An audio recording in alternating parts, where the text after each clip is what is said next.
Welcome friends to another r/MaliciousCompliance video. Today we've got a story about a lifeguard who is obsessed with what you wear. But first, a story from Ninja Buddha 13. You sure you want me to review the invoices? You got it.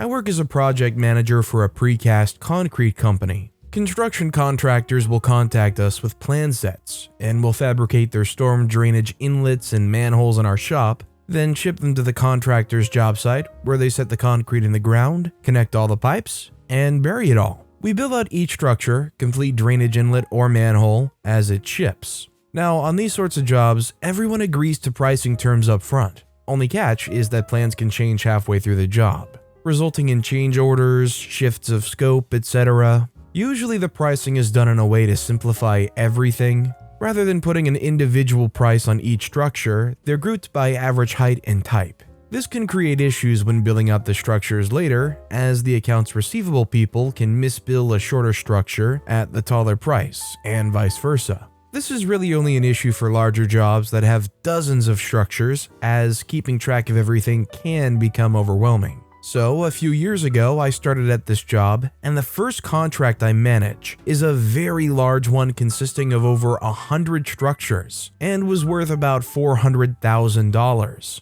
For context, most other contracts I manage have 30 structures or less on them, and usually hover around $100,000. Anyway, it takes over a year and many change orders to get this contract completed. Then comes the billing disputes. It seems like the contractor had bid lower than they actually could manage on this contract. So afterwards, they're trying to make up as much money as possible. They sent over a short list of misbilled structures, some dating back over a year prior, and requested a billing credit of around $4,000 to compensate for the difference in price. Looking at the list and double-checking their math, it all checked out, and I authorized the credit. The next week, they reached out again asking for a complete list of structures, invoices, and shipping tickets. Their claim was that we had shorted them on a number of structures from the original purchase agreement, as well as they claimed to have found more misbilled structures. They already had all this documentation, as we sent it to the contractors at every stage of the project, so I was fairly annoyed by their request. Well, after a few conversations with this contractor that go nowhere, I concede and cancel work on all my other projects for the next few days so I can gather up all the information they've requested. Emails, text messages, delivery tickets, and invoices stretching back over a year, all printed out on my desk. I put it all into a single spreadsheet. I listed out each category of structure, modeled after the original purchase agreement, added in fields for all the relevant change orders, and listed each structure on this job, the sheet numbers it appeared on in the plan set, the structure height, the correct billing category, the price based on original purchase agreement, the invoice number, the price on the invoice, the delivery date, the shipping ticket number, and any relevant notes regarding that particular structure. It took me days to sort through all that data, track down all the supporting emails for each change, and get it all organized into this single spreadsheet. I even had a second sheet dedicated to tracking change orders, which I referenced from the main sheet. It was glorious and also enlightening. There were many instances where my company had billed the incorrect price for a structure,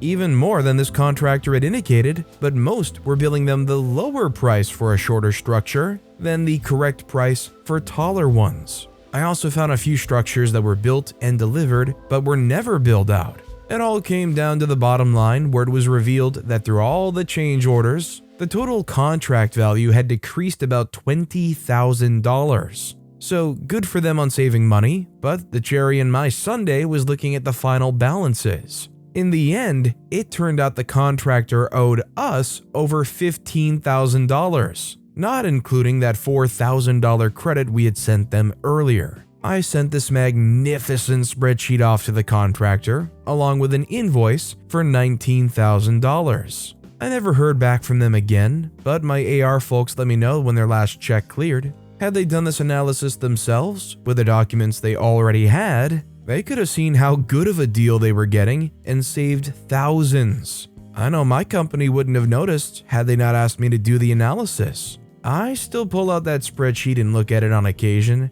Gotta appreciate the little victories in life. Personally, I think OP's company should do two things from this revelation. 1. Give OP a bonus. 2. Create a new routine of regularly checking these contracts in depth like that. Does it surprise you guys as much as it does me that a company could allow such sloppy paperwork and billing to even happen? Let me know how you guys feel in the comments down below. By the way, if you're enjoying these stories, make sure to hit those like and subscribe buttons down below so you never miss any of my daily videos. Our next story is from Inulindala, got chewed out by a lifeguard for wearing something that wasn't technically a swimsuit. A couple years ago, I, male 30s, spent a year living in a rural Midwestern state. Early on, I went to the local pool wearing some thick, knee-length compression underwear that I sometimes use for swimming laps. It was indistinguishable from most jammers, except it had Under Armour printed on the waistband.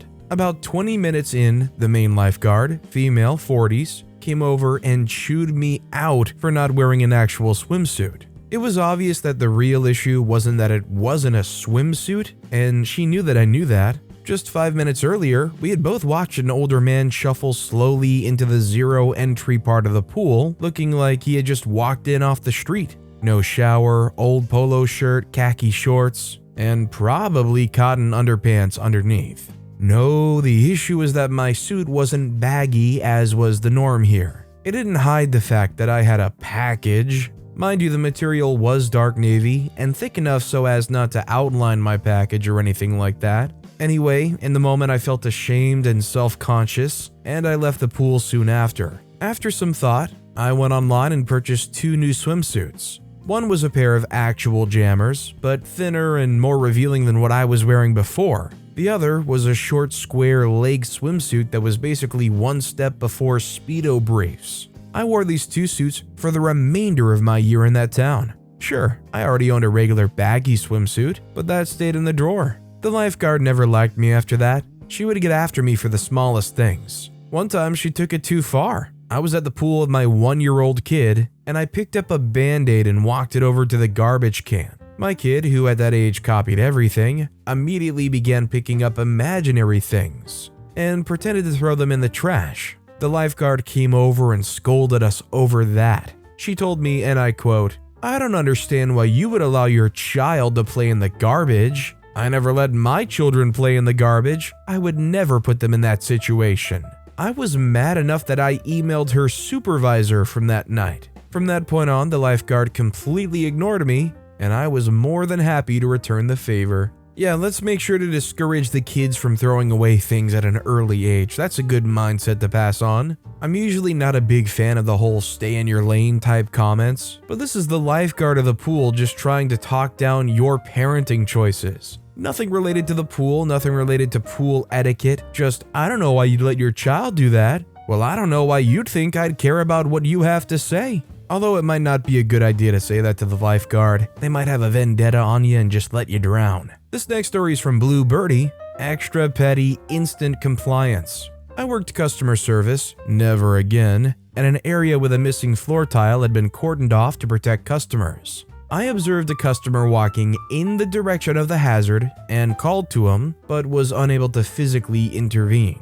He walked into the hazard and bounced off it. His eyes located me and he glared. "That should be reported," irate customer seethed. "Certainly, sir. I'll immediately report that you walked into the fluorescent yellow 5-foot cone covered in attention, warning, and caution." Smiling broadly all the way to my wicked eyes, irate customer muttered, "Which?" and sulked off. He's not wrong. Unless they're walking around with a cane or a service dog, I don't think they really have much room to complain when they essentially walked into some bright neon warning sign. When you're out in the world, it's not other people's responsibilities beyond a simple warning to look out for where you navigate. They put in a whole 5 feet of effort to try and help you out. If that's not enough, then frankly, I don't know what else to tell you. And our final story of the day is from Lord Knight. Never challenge a number addict or get ready to pay. 5 years ago, my little consulting firm took a new client, an e-commerce company which sells DIY tools, inflatable and above ground pools,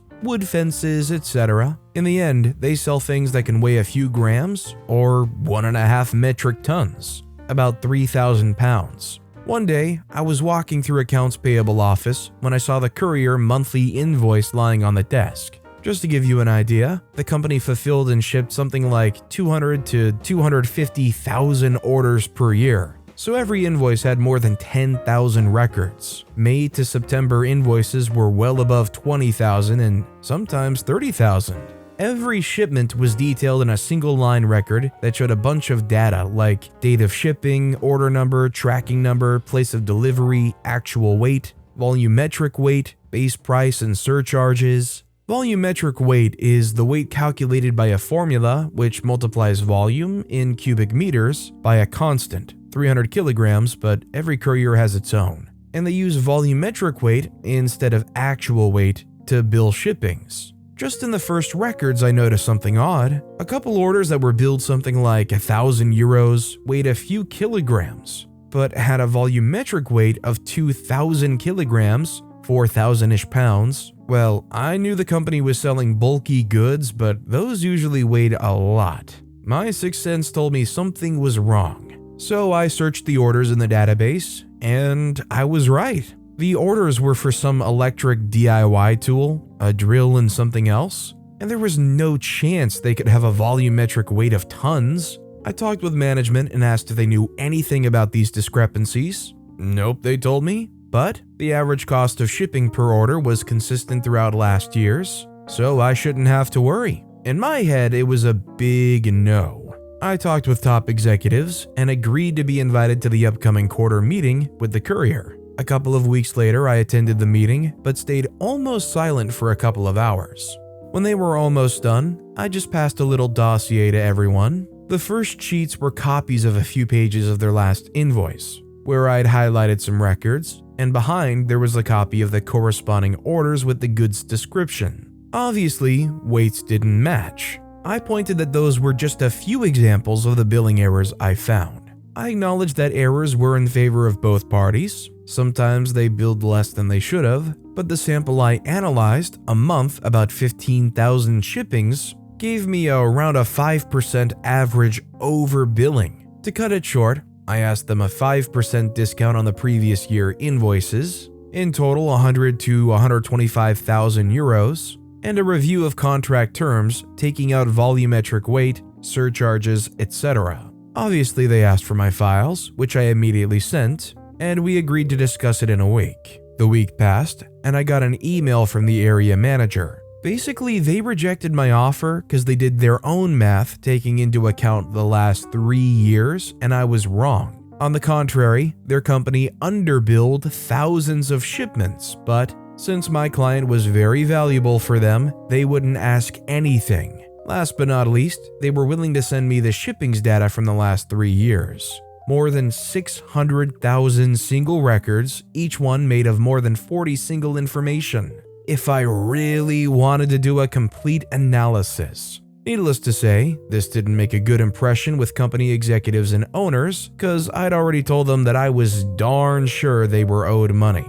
You get the malicious compliance, don't you? It took me a month to clean 36 CSV files full of data I didn't need, involve IT to extract from the company database what I needed, basically the weight of the articles of every single order and their destination, and build a model that, taking into account contract terms, could estimate the precise cost of shipping for each and every order. I can't explain how difficult it was. Mind that the shipping costs mainly depended on the weight, region, state, and province, county, but there were 3 different surcharges and a crap ton of exceptions. You know, small towns in the Alps, islands, orders with multiple shippings, full or partial returns, etc. It was excruciating and painful going through all that, double checking every result that showed an odd peak, etc. On top of this, I had to buy a more powerful laptop because mine took too much time to apply tens of thousands of formulas.